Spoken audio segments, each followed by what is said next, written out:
Okay, magandang araw sa ating lahat at ngayong araw na to ay area security kami and escort na rin sa mga kabataan na pupunta sa bawat barangay ng Gandara, Samar. At ito ang ating mga kapulisan naghihintay para tawagin na kung anong team ang kanilang sasamahan para sa kaligtasan ng ating mga kabataan na pupunta ngayong Youth Day.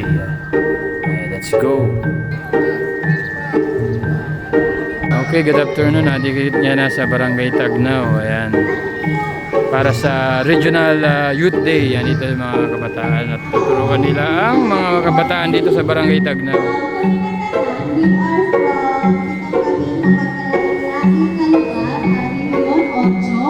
Region 8 pa na.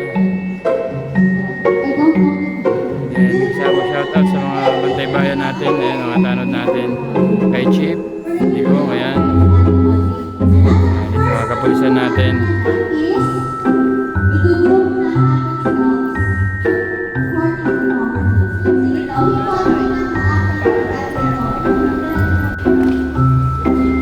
Ayan, tinuturuan ko naman na turuan ng mga kabataan kung paano magpakilala sa kanilang sarili. Ayan po. At tinuturuan din sila para magkaroon ng kumpiyansa, paano magpakilala at hindi mahiya sa mga kabataan na kasama nila.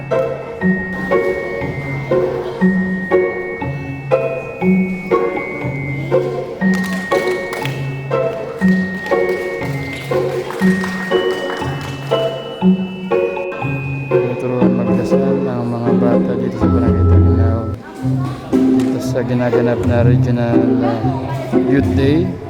Ayan, we're happy and we're blessed na nandito sila sa Barangay Tagnaw, ang aking barangay mismo. At kami rin bantay dito sa seguridad nila at ang ating mga bantay bayan tanod na nandito. Ito din po mga kagawad na yung ate ko.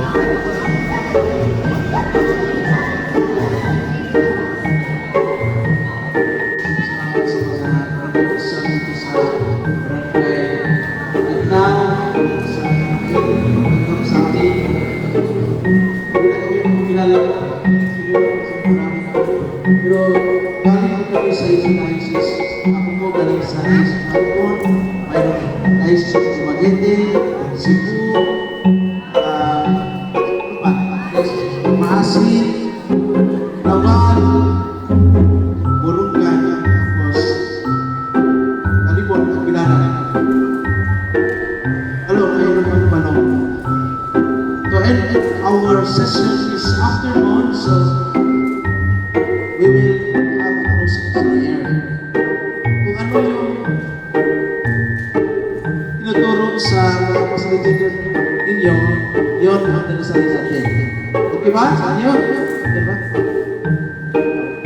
Together in the name of the Father, of the Son, and of the Holy Spirit. Amen. Our Father,